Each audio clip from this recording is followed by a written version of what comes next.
Sensory impairment simply refers to an impairment of any of our senses, so sight, smell, taste, touch, hearing. And in this lecture, we're going to really focus on the sight and hearing impairment as it relates to dental hygiene care. Our text refers to hearing loss and deafness as hearing impaired, but I cringe a little inside every time I even say that. You're going to find out from our guest speaker that this is actually an offensive term for the deaf community. Those who are deaf do not consider themselves as impaired in any way. In fact, they call us hearing folks deaf impaired. I wish that our text and our profession would catch up to this PC terminology, because I do consider it to be a matter of cultural competence. But what we know is that hearing loss can occur from many facets: infection, trauma, disease, drugs, and it can even be passed on from generation to generation. Most patients with hearing loss that we encounter in our practice are older adults who have experienced excess noise that has led to hearing loss. So, for instance, patients who have worked in factories for many years will often present with hearing loss, and it can range anywhere from slight to complete deafness. I'm going to simplify the types of hearing loss tremendously here. Obviously, there are audiologists who go to school for many years to learn the fine details of hearing issues, but we just really need to know the very fundamentals. So the types of hearing loss that you need to be aware of as a dental hygienist are conducive, sensory neural, and then mixed. With conductive hearing loss, it's very hard for sounds to get into the ear. So they might have an infection, fluid, allergies, tumor, even earwax buildup, or something stuck in the outer or middle ear that prevents sound from entering the ear properly. This type of hearing loss can usually be helped with medicine or surgery. For instance, the earwax buildup could be removed and then the patient can hear again. So conductive hearing loss is going to have to do more with the middle and outer ear and is often treatable. Sensory neural hearing loss, however, means that there's been some sort of damage to the inner ear. For example, a problem with the way the inner ear was formed could cause sensory neural hearing loss. Use of drugs that have damaged the inner ear, familial hearing loss, a blow to the head, and aging. This is actually the most common cause of permanent hearing loss.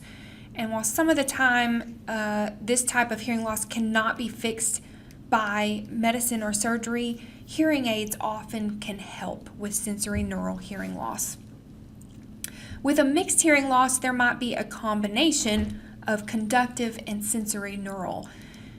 If you have, for instance, an inner ear damage as a result of working around loud noises for many years, and you have a fluid buildup in the middle ear, this would be a mixed type of hearing loss. So those are the fundamentals of hearing loss, but why is this important to us as a dental hygienist? Well, many of you have already seen patients who have hearing aids in the clinic. I don't know if you've ever paid attention, but if you try to use the ultrasonic with a patient with a hearing aid, you'll start hearing a buzzing noise. And if you can hear it audibly yourself, if you can imagine how intense that would be to a patient who's hearing that in their ear. It's pretty common, so we should always advise our patients to turn their hearing aids off if you're using any kind of power-driven device. In my practice, patients were pretty used to this, so they would just come on in, sit down in the chair, and turn off their hearing aid. But if it's a new patient, they certainly wouldn't know, so we need to be cognizant of that and try to prepare our patients as best as we can. Patients with hearing loss or deafness may not be able to understand our instructions. So some things that you can do with patients to help them hear you better or understand you better, take your mask off when speaking to them. Look at them where they can see your lips moving, but try to speak at a normal pace. You can take breaks in between, but we need to try to speak not super slowed down. For instance, when people can't hear, we think we should yell at them. That's not what you want to do. So if I was going to say this sentence normally, it would sound like this. First, the dentist is going to come over and get you numb so that it's more comfortable, and then I'll be working on the left side. But before you leave, I'll make sure to give you instruction for when you go home. If I were speaking to a deaf person or someone who's hard of hearing, I would take down my mask, I would look straight at them, and I might say it like this. First, the dentist is going to come over and get you numb so that you are more comfortable. Then I'll be working on the left side. Before you leave, I'll make sure you have instructions for when you go home. So it's more about taking more pauses in between our words rather than just yelling at them or slowing it down and talking to them like they're dumb. Now, contrary to popular belief, writing is actually not always a great option for a deaf patient. It can be helpful in most circumstances, but not all people who are deaf have great written English skills. American Sign Language is much different from written English, so you got to be cautious when using written instruction. Your deaf patient may not be honest with you about their written English skills because they don't want to be embarrassed. So be cognizant of that, mindful of that when you're using written word to communicate with them. We use tell, show, and do with kids because it helps their understanding, and the same is actually true with patients who are deaf or hard of hearing. They need that audible and hand-on instruction in order to feel the most comfortable and informed. Now, our guest speaker is going to talk to you way more in depth about the deaf and hard of hearing community, and I would encourage you to really pay attention, not just for the sake of your practice, but just in your life and how to learn how to deal with people who are different from you in a way that's not offensive to them. Well, what do you need to know about the visually impaired? Well, first, let's talk technical. Legal blindness doesn't just mean that you can't see anything. I have a story to tell you about this that I hope can kind of bring it into focus. When my daughter was in the first grade, she was learning to read, and she'd come home and read on the bar stool every night while I cooked dinner. Back then I had time to cook dinner every night. I don't know how. Now looking back, I don't know how I did that, but one night I looked up and I saw her reading, and her left eye was crossed all the way in and her right eye was straight as she read. So I asked her to look at me, and her eyes both lined up straight again. So I said, "Baby, read that again." And immediately her left eye drifted inward. Obviously, I was extremely alarmed. I instantly knew something was very, very wrong. So the next day I asked her school nurse to please check her vision, but the nurse was very rude and condescending and insisted that she had already completed the mandated state test and that Grace had passed. So I asked her to check her vision again, and at the end of the day, I came in to talk to the nurse because she hadn't called me, and she told me Grace was absolutely fine. I asked her if she had tested one eye at a time, and she said no because it wasn't necessary. I was very frustrated with the nurse, but my mommy instinct told me that something was wrong. So the next day I called her pediatrician and I explained what I'd observed, and they immediately referred us to the only pediatric ophthalmologist in East Texas. His name is Dr. Hunter. The wait to see Dr. Hunter is months long, but when they were told of Grace's issue, I was given an appointment the next day. So needless to say, my mommy heart kind of sank. I knew that getting fit in at a specialist office was probably not a good thing. And after they examined Grace's eyes, Dr. Hunter revealed that she was suffering from amblyopia and that her vision in her left eye was so poor that her brain was turning off the signals from the optic nerve to that eye so that she wouldn't have to try to focus with both eyes anymore, and the brain could focus with just the one good eye. She was legally blind in her left eye with a visual acuity of 20/300. So the excessive strain of trying to focus enough to read is what caused the brain to finally give up on that left eye. And at that point, we were in a race against time. With these kinds of conditions, the earlier you catch them, the better. He told us that if we forced her brain to use the left eye, the bad eye, instead of the good eye, the right eye, then the optic nerve would start turning back on and she could regain some vision in that eye. So that meant that we had to put a patch over her right eye, over the good eye, and force her to see out of the left eye for several hours each day.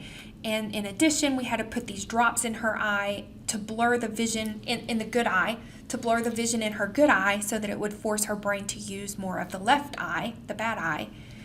And she had to wear corrective lenses all the time. Our goal at that time was to get her vision good enough that she could one day have a driver's license.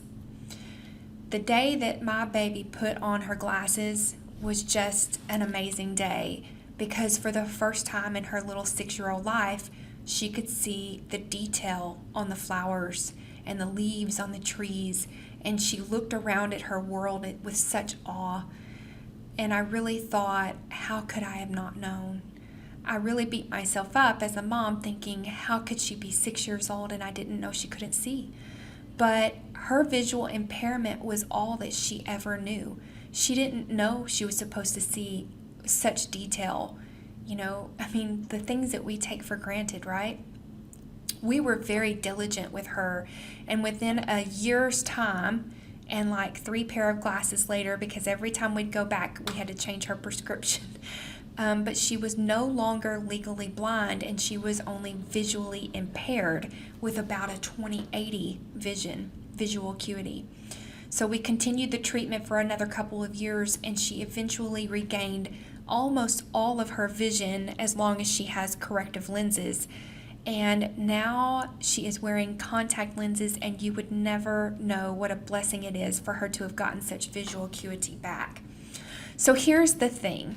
Our patients who have visual impairment may not know the world like you and I know the world. They might see everything in a blur, and they may think that that's normal. They might not truly see the stain and the tartar and the plaque and the bleeding in their gums. So when you ask someone with poor vision, do your gums bleed when you brush your teeth? They may truly not know. So the next time that you see on that medical history that someone has checked visual impairment and that they wear corrective lenses, try to think critically about how that may be affecting their world.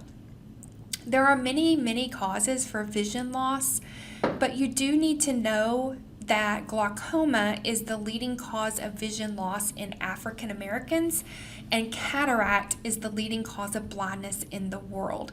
Now, obviously, you need to be familiar with just the basics, the fundamentals of different things that can cause vision loss, but those two are likely to be questions on your board exam.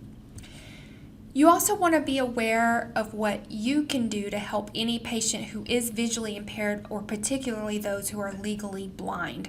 Now, first, you always want to lead them by walking slightly in front of them and allowing them to hold on to your bent arm. You want to tell them everything you're doing. When you're walking, if you plan to turn, tell them. If there's anything coming up on their side, tell them. Use your words to be their vision.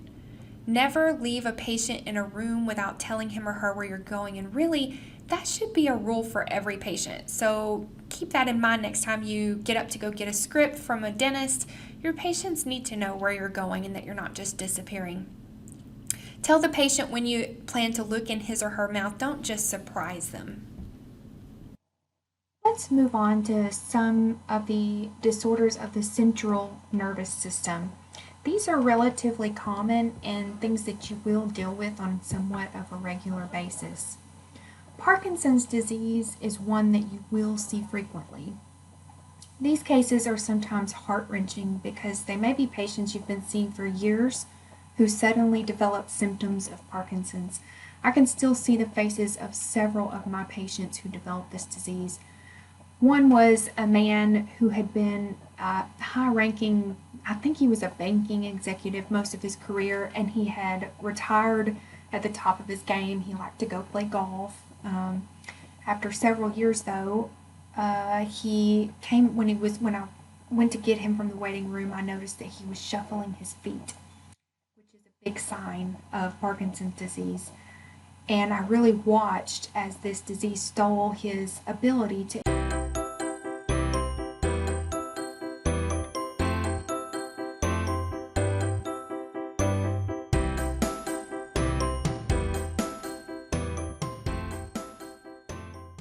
enjoy everyday things. His mind was completely intact, fully aware of, but it was the fine motor skills that he was losing. So his tremor eventually became so severe that we couldn't even safely care for him. We had to refer him to a sedation dentist. Anytime you see a question regarding Parkinson's disease, whether it's on a test in class or on your national board, you want to look for keywords like progressive degeneration or dopamine depletion. The loss of dopamine producing neurons is what ultimately leads to the motor disturbance. So that dopamine depletion is usually questioned in regards to Parkinson's disease. So that would be a big key for you to remember. These patients will have sort of a rhythmic movement of the hands, and like I said before, they tend to shuffle their feet. Parkinson's does affect more men than women, and these patients, they'll lose a lot of dignity because they no longer can adequately care for themselves. They may start to drool excessively. They can slur their speech, so they are difficult to understand, but they are fully cognizant of what's happening. They just can't control their bodies. It's really important that we treat them with dignity and respect and remember that there's nothing wrong with them in the brain area. They can still process information and reason just fine. But you might want to make shorter appointments with these patients. Recommending an electric toothbrush is always a go-to. You want to have a wider handle for those who have trouble brushing their teeth. Make it easier for them to grip and hang on to, the bigger the handle is. Unlike Parkinson's, though, dementia or Alzheimer's disease does cause a decline in intellectual ability. If you've ever had a loved one that suffered from dementia or Alzheimer's, you know just how devastating this disease process can be. In particular, with Alzheimer's, we see brain atrophy and lower levels of acetylcholine, which have an effect on memory. Acetylcholine is a neurotransmitter, and it's essential for processing memory and learning. So as that becomes more and more depleted, they have more trouble with processing memory and learning new things. Alzheimer's patients will also develop amyloid plaques on the neurons, which interfere with the function of the neurons. So if you see a question asking you about amyloid plaques, that's going to be in association with Alzheimer's disease. As these patients become more and more advanced in their disease process, they will forget to eat, forget to bathe. I once had a younger man who had been some type of oil executive. He was in his early 50s. He was a very sharp man, very well respected, but he suddenly retired. And his wife told me that he had been diagnosed with early onset Alzheimer's, and at that time I didn't really understand how fast his disease was going to progress. But she shared with me that one day he was looking in the mirror, getting ready for work, and he couldn't remember why he was getting ready. So she was obviously concerned, but really just kind of thought, well, maybe it's just a memory slip. But over the next week, he began to show more and more memory issues. It was such a rapid decline that she actually thought maybe he had a brain tumor. But he was diagnosed with a very progressive form of Alzheimer's disease that just ravages the person very, very quickly. And within 6 months, he had become nonverbal and quite aggressive, which had never ever been his nature. So this was quite devastating to her. So she had to place him in a nursing facility that's specifically able to handle patients like him, and less than 3 months after going to that facility, he passed. And my care for her was a unique situation because when she came for her visit after he had passed, of course, the first thing I said was, what's the update with him? And she just began crying. And at that moment, my number one priority was making her feel safe and secure. And I just let her talk. And she talked for probably 15-20 minutes about him. And I said, you know what? Right now, today, let's take care of you. Let me take care of you for a minute. You've been taking care of him. Just lay back and relax and let me take care of you. And we got through that appointment. And that was a really important day for me to learn that our patients have all types of needs, and those needs change over time, and it's up to us to meet them where they're at. So what can we do for the patient with Alzheimer's or dementia? Well, earlier appointments are always going to be preferred because the later in the day it gets, the more symptomatic they become. In fact, there's a term that's used to describe evening and nighttime dementia called sundowner syndrome. As frustrating as the patient may be, it's really important that we stay empathetic and understanding and involve the caregiver as much as you can. So when you're giving oral hygiene instruction, if the patient's still able to care for themselves, then give them directly the instruction. But if they are not able to care for themselves, then you want to give the instruction to the caregiver. The patient may have an increased accumulation of plaque. They can develop periodontal disease or caries. Root caries is a big concern, especially if there's recession present. Drug-induced xerostomia just exacerbates the root caries process, and that might be an issue as well. They could also be at increased risk for aspiration pneumonia.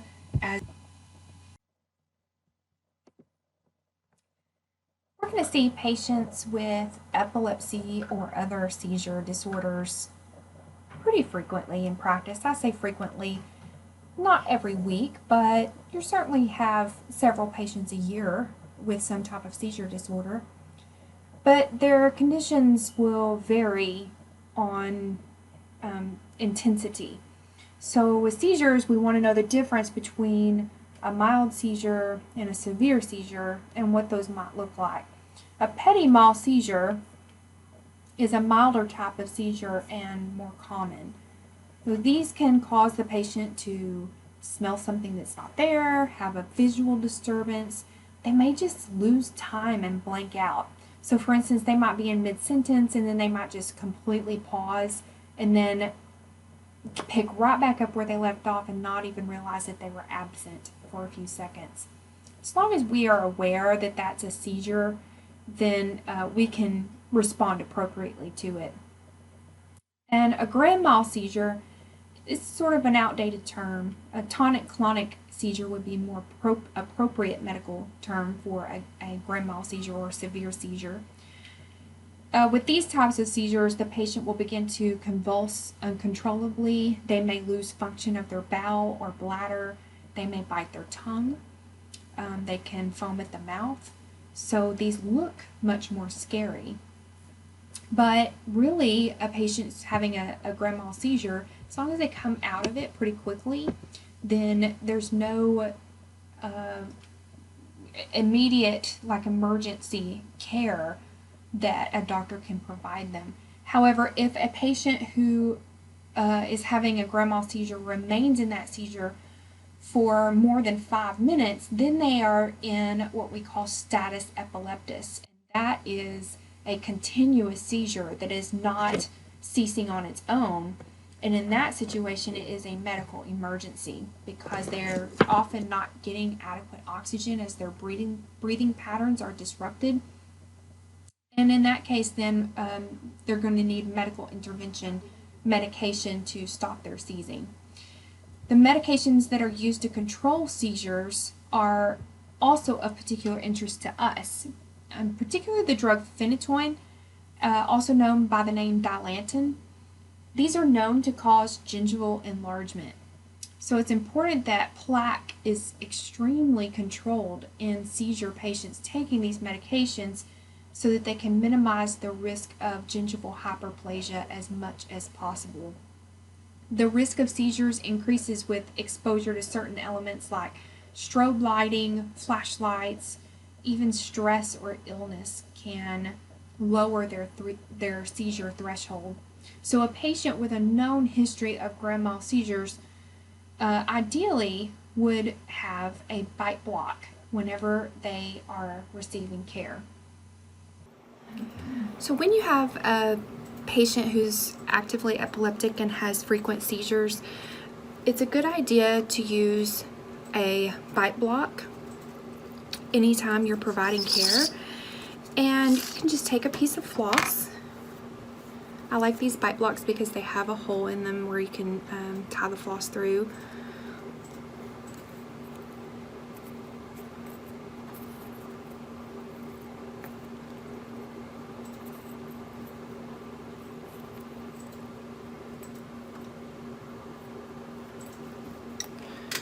Okay, then when you're providing care, if the patient was to begin seizing, then you can just pull the floss and get that bite block out before they have a chance to swallow it. If a patient does begin having a grand mal seizure in your chair, you want to remove any instruments and pull the bite block out from the patient's mouth. Have them turn their head to the side. What you don't want to do is put anything inside the patient's mouth. People used to believe that putting a tongue depressor in the mouth would prevent the patient from biting his or her tongue, but the bite force during a seizure is extremely strong.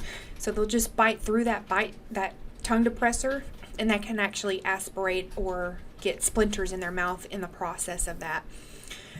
You want to clear the area of anything that can cause them harm. Often it's not the seizure itself that causes harm, it's the fall from the seizure or falling objects that can cause injury. So if the seizure does continue for more than 3 minutes, that's when we want to call 911 because medical intervention may be needed to stop that seizure. Otherwise, most patients will recover just fine from a seizure on their own.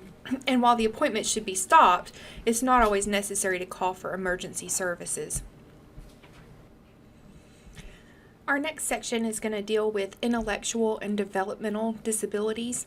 And if you'll pay attention to the picture I have here, it says, I may have a disability, but I am not disabled. And we're all guilty of using the inappropriate language when discussing our patients.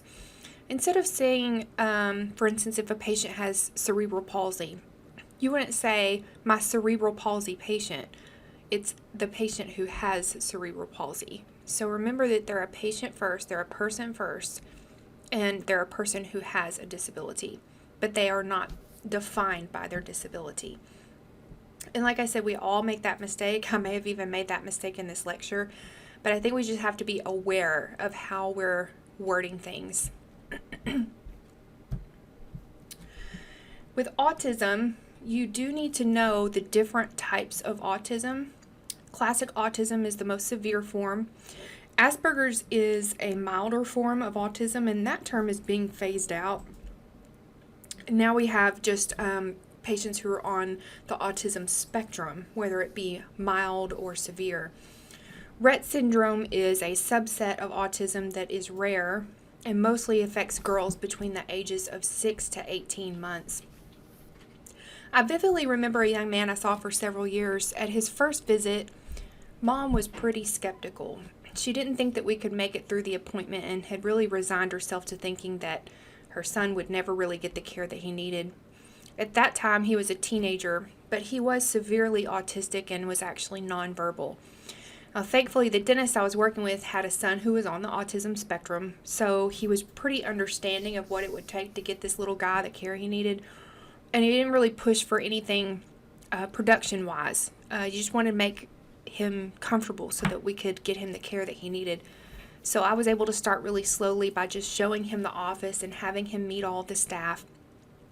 We really didn't do anything at that first visit except for build rapport. So I told the mom that we wanted to see him back in a week so we could go over oral hygiene instruction without touching anything. With autism, the patients typically focus on objects instead of people, so they really don't like being touched, particularly on the face. That really makes a problem for us in dentistry. While I spoke to the patient, he seemed pretty uninterested and never really made eye contact with me. He really didn't even respond in a way that would signal to me that he was listening, but Mom told me that she knew he was listening, and Mom knows best. I'm sure that she knew him better than anybody could. And she told me that he was listening, so I just continued to do what I was doing. When we ended the appointment, the dentist came in to reiterate what I had taught, but he became really restless and he actually started humming and shaking back and forth. So since he was nonverbal, this was really how he communicated, and he was clearly uncomfortable. So at that point, I kind of had a glimpse of the fact that he really kind of liked me. When she brought him back the next time, he let me demonstrate brushing, and I asked him for permission to allow the dentist to look at his teeth.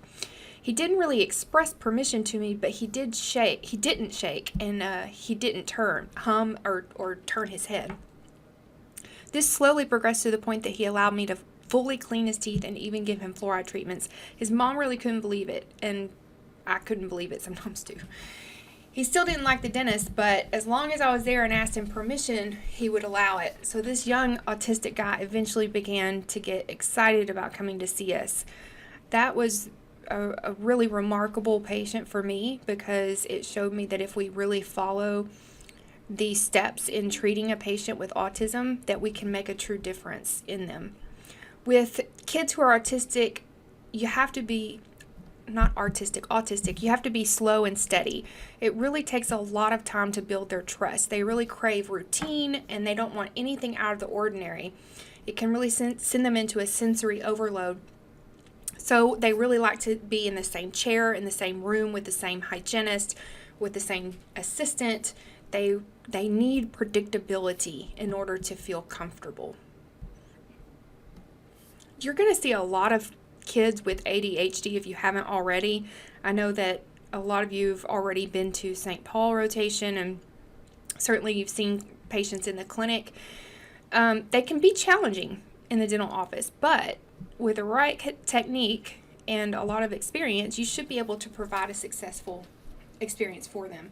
These kids are pretty hyperactive, so they have a very short attention span. They really need their appointments to be short and quick and engaging. So this environment at school is probably the hardest environment for these kids. But a pedo office is pretty ideal for them because they can play while they wait. The appointment is a pretty well-oiled and quick machine. And the typical appointment in a pedo office is much shorter. These patients do better mid-morning. This is one of the only conditions that you're going to find mid-morning to be the best choice for their appointment time. You really don't want to get them first thing in the morning because their medicine may not be working, and by the end of the day, they're going to be tired and they've been at school all day and all they want to do is play. So mid-morning is going to be the best time for them. I worked in an office that contracted to see all the adult special needs housed patients in Cherokee County. So these were patients that lived in apartments that were sort of semi-independent, but they had oversight. And they had so much money allotted to them for dental care through the state. They were really a neat bunch. They had jobs that they had to go to every day in their facility. So some of their jobs were like sorting mail or putting mail in envelopes and sealing the envelopes. And they really took a lot of pride in their jobs. They were some of my favorite patients. And they had varying degrees of Down syndrome. Most of them were Down syndrome. Some were more high functioning than others, but they all just had such a big heart. With these patients, once you win them over, they will love you pretty unconditionally, and they make the best patients. They didn't want to disappoint me, so they just sit still and kind of let me do whatever I needed to do. But they do have some very special needs that we have to be aware of. So each time our patients would come, they would bring an entire medical history list that had been printed for them from the county. And it wasn't unusual for us to see early onset perio. We're talking 20-year-olds with perio. Macroglossia, so just really big tongues, made it difficult to do what we needed to do. Hypodontia was very common. And actually microdontia. And it might have been that with the hypodontia, it made the teeth appear smaller in other areas. But congenital heart disease was something we saw a lot, and so a lot of them do require prophylactic antibiotics. So we have to be very careful in making sure that we're being safe in seeing these patients. Now, a Down syndrome, I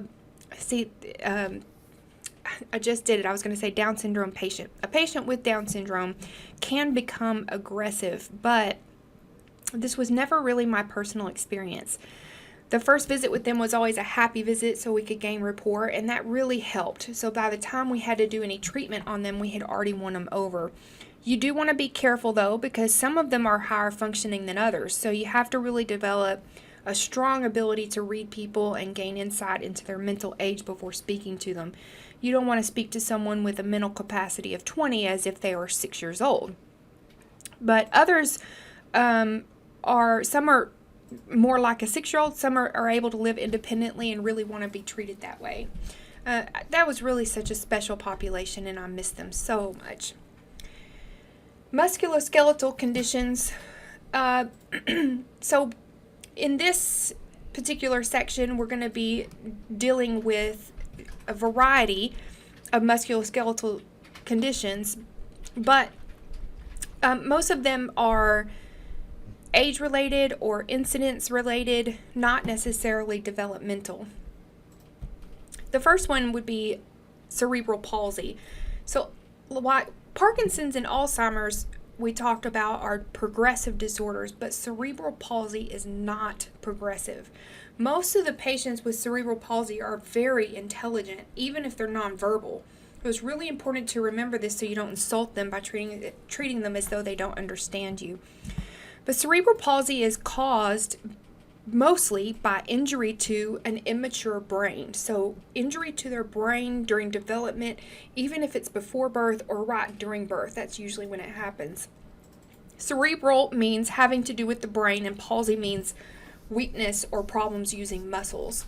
So these patients will experience spasticity, which is weakness, muscle weakness, dyskinesia, which is uncontrollable movement, and ataxia, which is poor balance and coordination. Cerebral palsy occurs at varying degrees.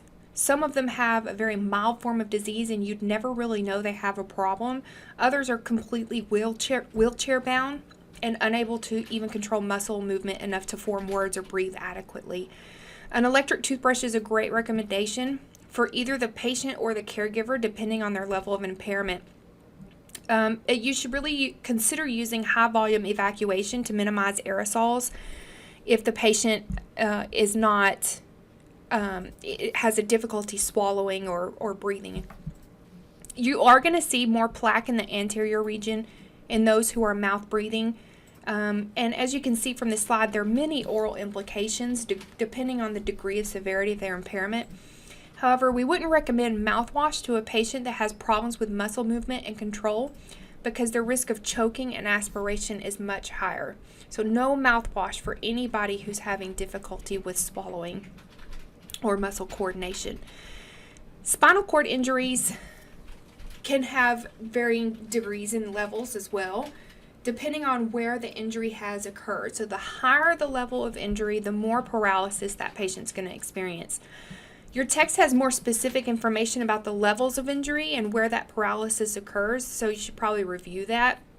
But again, for these patients, an electric toothbrush is a great option if they're having trouble with coordination. Short morning appointments are good before they become fatigued. And use of fluoride and mouth rinse to reduce caries and perio risk is an appropriate recommendation choice because typically from the neck up, the chest up, or the waist up, they have full control. So you just have to evaluate your patient individually to see what their needs are. Now, I'm not going to spend too much time on Bell's palsy because you guys should be familiar with this one, but it is considered a musculoskeletal condition, so you'll probably want to review that before your next test. Multiple sclerosis is a progressive disease. So remember we said cerebral palsy is not progressive. Multiple sclerosis is progressive. This is when the outside covering of the nerve is destroyed by the person's own immune system. So it leads to tremendous pain as the nerves become exposed. They'll progressively lose more and more control of their muscles. So these patients will have flare-ups in which they're going to need immunosuppressants to slow the effects of the autoimmune response. And then they'll go through periods of time when they're not having as many symptoms. But over time, it becomes progressively more and more worse. We want to make short morning appointments, and because they're sensitive to temperatures, you want to try to keep the room cool or have blankets or fans available. So just their nerves are more sensitive to stimuli, so they get cold or hot more easily. We want to ensure that the patient is not currently in a flare and taking immunosuppressant medication. So some of these patients must stay on immunosuppressants all the time.